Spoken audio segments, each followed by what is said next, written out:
আসসালামু আলাইকুম। লিও একাডেমির পক্ষ থেকে আমি আদর হাসান আপনাদের সাথে আছি। 3SD কোর্সের Gmail ক্লাসের ১ম ক্লাসে। তো আজকে আমরা Gmail সম্পর্কে জানবো এবং Gmail অ্যাকাউন্ট ক্রিয়েট করা শিখব। তো আপনারা জানেন যে Gmail এর কোর্সে আমরা কি বিষয় শিখব? এখানে প্রত্যেকটা বিষয় দেওয়া আছে, যা আমরা ইন্ট্রোডাকশন ক্লাসে আলোচনা করেছিলাম। তো আজকে আমাদের টপিক হলো কিভাবে একটি প্রফেশনালি Gmail অ্যাকাউন্ট ক্রিয়েট করব। তো আমাদের এই Gmail অ্যাকাউন্ট যেভাবে আমরা ক্রিয়েট করি, সেভাবে যদি আপনারা ক্রিয়েট করতে পারেন তাহলে আপনাদের Gmail রিকভারি করা একদম সহজ হবে এবং আমাদের প্রসেসের বাহিরে যদি আপনারা Gmail অ্যাকাউন্ট ক্রিয়েট করেন, তাহলে তা ব্যাক আনা অনেকটাই কষ্টসাধ্য হয়ে যাবে। সেজন্য বলব আমরা যেভাবে শিখাবো সেভাবেই চেষ্টা করবেন। তো ১ম এই দেখেন এখানে যে Gmail টা আছে যে liwiacademy0.1@gmail.com এটা আমাদের অফিসিয়ালি Gmail। তো এই Gmail এর ১ম যে অংশগুলা দেখতেছেন এই যে এর পূর্বে এটা হলো ইউজার নেম, হ্যাঁ? আপনি একটি নামে কি করতেছেন? Gmail ক্রিয়েট করতেছেন। এটা হলো সংযোজন চিহ্ন অথবা অ্যাসাইন চিহ্ন বলতে পারেন। এরপর Gmail এটা হলো কোম্পানির নাম এবং .com এটা হলো আপনার টপ লেভেলের ডোমেইন। তো এখানে এতটুকু হলো ইউজার নেম আর এটা হলো আপনার অ্যাসাইন চিহ্ন এট দ্যা রেট এরপর এটা হলো যে Gmail কোম্পানির মেইল কোম্পানির নাম আর এটা হলো তাদের টপ লেভেল ডোমেইনের .com। এখন বিষয় হলো যে ভাই Gmail মেইল কি শুধু এই Gmail এর মাধ্যমে করা যায়? না, মেইল আপনি কাউকে মেসেজ পাঠাবেন Gmail ছাড়াও আরো অনেকগুলো কি আছে মেইল কোম্পানি আছে। সেগুলোর লিস্ট আমাদের গ্রুপে আছে। আপনারা যখন আমাদের গ্রুপে যাবেন 3SD গ্রুপে সেখানে আপনারা পাবেন। আপনারা ওখানে গিয়ে just top 10 Gmail mail account অথবা টপ 10 মেইল লিখে সার্চ করলে সেখানে পাবেন। তো যাই হোক এরপরে আমরা চলে যাই যে আমাদের একটা অ্যাকাউন্ট ক্রিয়েট করতে কি লাগে। তো আমাদের এখানে যদি আপনি কারো অ্যাকাউন্ট ক্রিয়েট করতে যান, সেক্ষেত্রে আপনি তার থেকে একটি নাম নিবেন ফার্স্ট নেম, লাস্ট নেম। যেমন ধরেন আদর হাসান একটা নাম। তারপরে ইউজার নেমটা নিবেন। ইউজার নেম কি? এই যে দেখেন আমাদের এখানে আমরা যখন ক্লিক করলাম, এখানে দেখেন ১ম এ আসছে লিউই একাডেমি। এটা হলো আমাদের নাম। আর লিউই একাডেমি 0.1@gmail.com এটা হলো যে আমাদের ইউজার নেম। ঠিক আছে? নাম একটা, ইউজার নেম আরেকটা। যেটা আমরা প্র্যাকটিক্যালি দেখব তখন আরো বিষয়। পাসওয়ার্ড দিবেন, হ্যাঁ? পাসওয়ার্ড কত টাইপের হবে সেটা নিয়ে আমি একটু পরে আলোচনা করব। এরপর একটা ফোন নাম্বার লাগবে, এরপর একটা রিকভারি জিমেইল লাগবে। রিকভারি জিমেইলটা কেন? রিকভারি জিমেইলটা এজন্য যে আপনার জিমেইলে কখনো যদি কোন সমস্যা হয় তখন এই জিমেইলটা রিটার্ন আনার জন্য, ব্যাক আনার জন্য আপনার এই রিকভারি জিমেইল দরকার। এবং রিকভারি জিমেইল নিয়ে আমরা আলোচনা করব। তারপর ডেট অফ বার্থ। আপনি যার জিমেইলটা খুলে দিবেন, তার জিমেইল যদি কখনো সমস্যা হয়, তার রিকভারি করার জন্য জিমেইলের ডেট অফ বার্থটা মনে রাখা জরুরি। সেই ক্ষেত্রে আপনি কি করবেন? তার থেকে তার Gmail এর বার্থডে ডেটটা নিয়ে নিবেন। কারণ অ্যাকাউন্ট ক্রিয়েট এর ক্ষেত্রে তখন Gmail এর বার্থডে ডেট লাগবেই। আর জেন্ডার এই বিষয়টা আপনি যেই ছেলের অ্যাকাউন্ট খুলে দিবেন তার, আর মেয়ে হলে মেয়ে।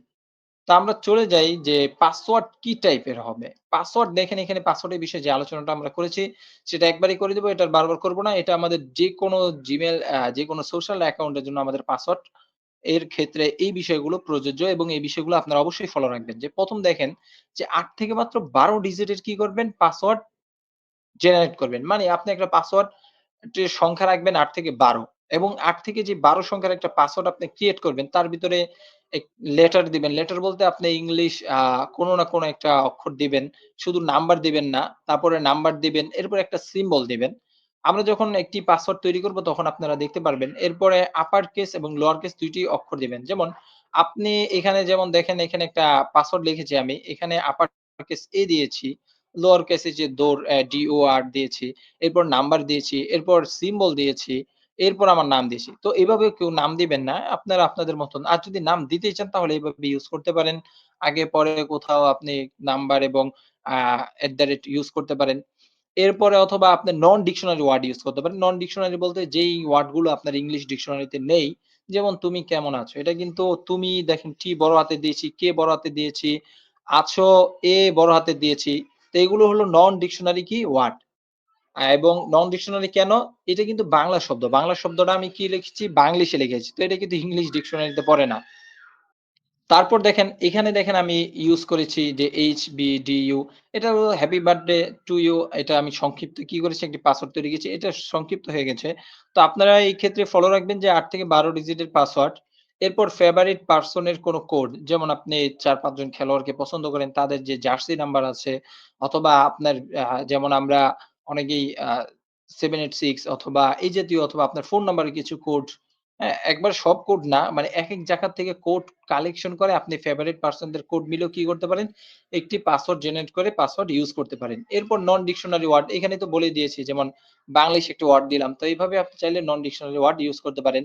তারপর রেগুলারলি পাসওয়ার্ড চেঞ্জ করবেন। ১৫ দিন পর আপনি আপনার পাসওয়ার্ডটা চেঞ্জ করবেন।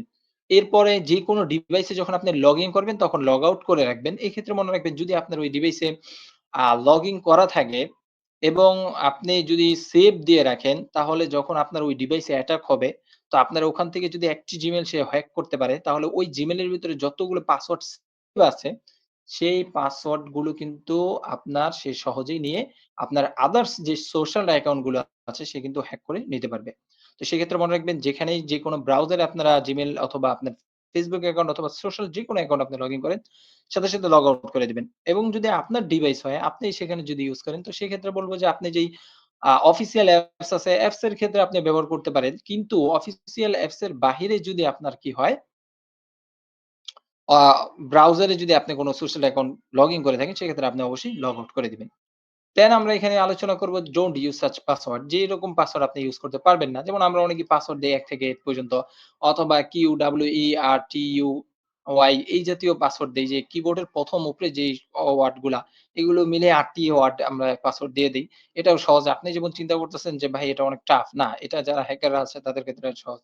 এবং ওয়ান ওয়ার্ডের মানে একটা সিঙ্গেল ওয়ার্ডের কি করবেন না পাসওয়ার্ড দিবেন না। যেমন মতিঝিল একটা নির্দিষ্ট স্থান এবং একটা ওয়ার্ড। তো নির্দিষ্ট স্থান অথবা সিঙ্গেল ওয়ার্ডের কখনো পাসওয়ার্ড দিবেন না। এক্ষেত্রে খেয়াল রাখবেন যে এই পাসওয়ার্ড গুলো যেকোনো সময় হ্যাক হতে পারে। কারণ আপনার পাশের যে লোক সে জানতে পারে আপনার ফেভারিট আ স্থানগুলো, প্লেস গুলো কি। সেক্ষেত্রে সেও আপনার চাইলে সেই পাসওয়ার্ড ইউস করে আপনার এখানে হ্যাক করতে পারে।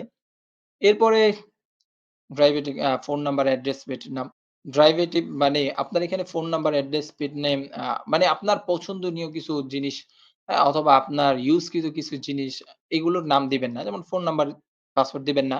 আপনার অ্যাড্রেস, আপনার ঠিকানা পাসওয়ার্ড দিবেন না। অথবা আপনার প্রিয় একটি প্রাণী, তার নামও কি করবেন না, তার নামে পাসওয়ার্ড দিবেন না। এক্ষেত্রে খেয়াল রাখবেন। তারপর সেম পাসওয়ার্ড সব জায়গায় একরকম পাসওয়ার্ড ইউজ করবেন না। এক্ষেত্রে আপনার আইডি কি হতে পারে যেকোনো সময় হ্যাক হতে পারে। কারণ একটি সোশ্যাল অ্যাকাউন্ট তখন যদি হ্যাক হয়ে যায় আপনার পাসওয়ার্ড জেনে ফেলল, তো আপনার সব পাসওয়ার্ড একরকম যদি হয় তাহলে সব সোশ্যাল অ্যাকাউন্ট সে সহজেই কি করে নিতে পারল? অ্যাক্সেস নিয়ে নিতে পারল। এক্ষেত্রে খেয়াল রাখবেন যে কখনোই সেম পাসওয়ার্ড সব জায়গায় ইউজ করবেন না। তারপর রেগুলারলি পাসওয়ার্ড চেঞ্জ করা। এটা তো একটু আগেই বলেছি। রেগুলারলি পাসওয়ার্ড চেঞ্জ করবেন এবং পাসওয়ার্ডটা মনে রাখার চেষ্টা করুন। Don't write down anywhere, share them. মানে আপনি আপনার পাসওয়ার্ডটা কোথাও লিখে রাখবেন না। হ্যাঁ, আমরা যেমন কোনো ডিভাইসের একটা নোটপ্যাডে লিখে রাখি। তো সেখানে যদি ১০ টা পাসওয়ার্ড আপনি লিখে রাখেন, ওই নোটটা যদি হ্যাক হয়, তাহলে আপনার ১০ টা সোশ্যাল অ্যাকাউন্ট থাকলে সব সাথে হ্যাক হয়ে যাবে। শেয়ার দেম এই পাসওয়ার্ড গুলা কখনো কারো কাছে শেয়ার করবেন না। যতটুকু সম্ভব হাইড রাখবেন। ডোন্ট এনি অ্যানসার ইস এই অপশনটা হলো যখন আমরা কোনো ব্রাউজারে লগইন করি তখন সেভ একটা অপশন আছে যে আর ইউ সে আপনি কি এটা সেভ করতে চান? অথবা নাকি না এটা সেভ করতে চান না। তো ডোন্ট সেভ দিবেন অথবা আ যদি আপনার কখনো আসে যে ডোন্ট অ্যানসার আ তখন আপনি দিবেন ইয়েস। মানে আপনি কি এটা সেভ করতে চান না? তাহলে দিবেন ইয়েস। আর যদি কখনো আসে যে আপনি কি এটা সেভ করতে চান? তাহলে ওখানে আপনি নো দিয়ে দিবেন। এটা আপনি যখন ব্রাউজার ইউজ করবেন তখন আপনি বুঝতে পারবেন। তো আশা করি পাসওয়ার্ডের ক্ষেত্রে বিষয়টা আপনারা বুঝতে পেরেছেন। তো আমরা এখন যাবো যে কিভাবে একটি অ্যাকাউন্ট ক্রিয়েট করে সেটা দেখব প্র্যাকটিক্যালি। তো ১ম এই আমি একটি ব্রাউজার ওপেন করে নিচ্ছি। তো আমি এখানে ব্রাউজারটা ওপেন করার পর আপনারা যেকোনো ব্রাউজার ওপেন করবেন। ওপেন করার পর এখানে Gmail লিখে সার্চ করবেন। Gmail account. এখানে ক্রিয়েট Gmail অপশন আসবে অথবা আপনারা চাইলে যদি কেউ ব্রাউজার থেকে আপনাদের Gmail অ্যাপস থেকে ইউজ করতে চান সেখানেও তো আপনার Gmail অ্যাকাউন্ট ক্রিয়েট করতে পারবেন। তো আমি এখানে Gmail অ্যাকাউন্ট ক্রিয়েট অপশনে অ্যাকাউন্টে ক্লিক করলাম। অথবা যদি চান যে এখান থেকে আপনারা এড অ্যানাদার অ্যাকাউন্ট যখন আপনারা Gmail যেই সফটওয়্যার আছে আরকি, সেই Gmail সফটওয়্যার থেকে আপনারা কি করতে পারবেন? Gmail ইউজ করতে পারেন। যেমন Gmail সফটওয়্যারটা কি এই যে দেখেন এই যে সফটওয়্যারটা দেখতেছেন, এটা হলো Gmail সফটওয়্যার। তো এটার মাধ্যমে এখানে যাওয়ার পর এখান থেকে আপনি কি করতে পারবেন? Gmail ক্রিয়েট করতে পারবেন। তো আমি এখানে আসার পর এখানে জাস্ট আমি জাস্ট এখানে ক্লিক করলাম। ক্লিক করার পর এখানে এড অ্যানাদার অ্যাকাউন্ট এ ক্লিক করব। এড অ্যানাদার অ্যাকাউন্ট এ ক্লিক করার পর এখানে দেখেন এমন একটা ইন্টারফেস আসবে। এখানে আমি ক্রিয়েট অ্যাকাউন্ট এ ক্লিক করব। তো এখানে দেখেন ৩ টা অপশন আসবে। একটা হলো চিল্ড মানে বাচ্চাদের জন্য, একটা হলো পার্সোনাল, আরেকটা হলো বিজনেস। যদি বিজনেসের জন্য খোলেন বিজনেস। বিজনেসে যদি আপনি কখনো কোনো অফিসিয়ালি বিজনেসের জন্য Gmail অ্যাকাউন্ট খোলেন তাহলে এখানে আলাদা কিছু ফ্যাসিলিটিস আপনাকে দিবে। তো সেই ক্ষেত্রে আপনি বিজনেস অ্যাকাউন্ট হলে বিজনেসের জন্য খুলবেন, পার্সোনাল জন্য পার্সোনাল, চিল্ড যদি বাচ্চাদের জন্য লিমিটেশন এ রাখতে চান আপনি Gmail দিয়ে কি ইউজ করতে পারবেন, সেক্ষেত্রে আপনি চিল্ড ইউজ করতে পারেন। তো আমি এখানে পার্সোনাল ইউজ হিসেবেই দিলাম। যেহেতু আমরা পার্সোনাল খুলবো, এখানে আপনারা নাম দিবেন। ওই যে বলেছিলাম যে Gmail এর উপরে যে নামটা থাকে, হ্যাঁ? Gmail এর ইউজার নেম না, উপরে যে নামটা থাকে সেই নামটা দিবেন। যেমন এইখানে দেখেন একটা নাম আছে। এই যে দেখেন আদর, হ্যাঁ? এটার নাম হলো আদর। এই যে দেখেন এখানে নাম আছে। আদর হাসান এটা হলো নাম। আর ador.hasan@gmail.com এটা হলো ইউজার নেম। তো আমরা এখানে জাস্ট একটা নাম দেই। আমরা এখানে দিলাম এপিজে, এপিজি আচ্ছা জে দিয়ে খোলা আছে। এপিজি দিলাম। এরপর এখানে লিখলাম আবুল কালাম। তারপর এখানে আমরা বার্থডে ডেট দিলাম ধরেন জানুয়ারি। আপনারা আপনাদের মতন বার্থডে ডেট দিবেন ৫ মাস। আমি এখানে দিলাম ১৯৮৮ সাল। এখানে জেন্ডার আমি মেল দিলাম। আপনারা আপনাদের মতন যে জেন্ডারের আছেন তারা সেই জেন্ডার দিবেন। নেক্সট এ দিবেন। নেক্সট এ দেওয়ার পর এখানে দেখেন ইউজার নেম চাবে যে আপনি কোন টাইপের ইউজার নেম দিতে চান। তো এখানে তারা কিছু সাজেস্টেড দিবে। আপনি চাইলে এখান থেকে কাস্টমাইজ করে নিতে পারেন যে ভাই আমি এই জিমেইল টাই চাই যে এই নামে চাই। যেমন আমি এখানে দিলাম এপিজে আবুল কালাম। আবুল কালাম দেওয়ার পর আমি এখানে দিলাম 0 সরি 0.1 এরপর নেক্সট এ দিলাম। দেখেন আমার এই জিমেইলটা এই ইউজার নেমে কোনো জিমেইল নেই। সেজন্য আমাকে এটা দিয়ে দিছে। এরপর আপনার পাসওয়ার্ড দিবেন। পাসওয়ার্ডের ক্ষেত্রে আমরা যে রুলস গুলো বলেছি সেটা ফলো করবেন। একটি ক্যাপিটাল আ কি দিবেন? আপনি একটি ক্যাপিটাল দিবেন, কিছু স্মল লেটার দিবেন, এরপর নাম্বার দিবেন এবং চিহ্ন দিবেন। তো আমি এখানে দিয়ে দিলাম। তো আমি এখানে Gmail এর পাসওয়ার্ড দিয়ে দিলাম। এরপর আমার ফোন নাম্বার চাবে। আপনারা এখানে ফোন নাম্বার দিয়ে দিবেন। আমরা আমাদের অফিসিয়াল নাম্বারটা ইউজ করি।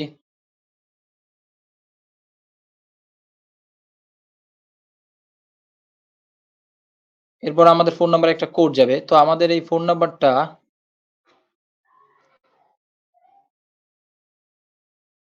আচ্ছা এই ফোন নাম্বারটা অনেক ইউজ করা হইছে। যার কারণে এটা নিতেছে না। আমরা আরেকটা ফোন নাম্বার দেই। তো এখানে আপনারা আপনাদের ফোন নাম্বার দিয়ে দিবেন। আচ্ছা আমি এখানে স্কিপ করতেছি না। আমি এখানে একটা ফোন নাম্বার দেই। একটু ওয়েট। তো ফোন নাম্বার দেওয়ার পর আপনারা নেক্সট এ ক্লিক করবেন। নেক্সট এ ক্লিক করার পর আপনাদের এখানে ভেরিফাই জন্য একটা কোড যাবে। এই কোডটা আপনারা এখানে দিয়ে দিবেন।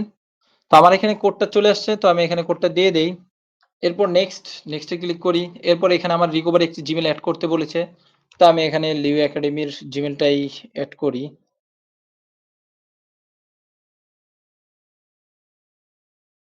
এরপর আমি এখানে ইয়েস আই এম ইন দেই। এরপর নেক্সট এ ক্লিক করি। নেক্সট এ ক্লিক করার পর আই এগ্রি দিব।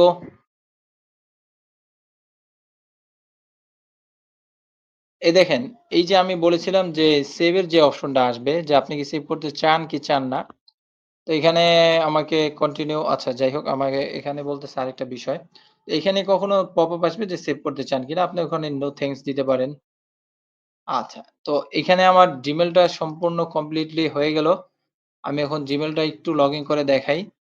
এই যে দেখেন এপিজি হ্যাঁ? এই যে এপিজি আবুল কালাম 0.1@gmail.com তো আগামীকালকে আমরা এই ম্যানেজ অপশনে এখানে কাজ করব। তো আজকের জন্য আমাদের ক্লাস এতটুকুই। পরবর্তীতে আবার দেখা হবে এবং পরবর্তী টপিক নিয়ে আপনাদের সাথে আবার আলোচনা হবে। সে পর্যন্ত ভালো থাকুন।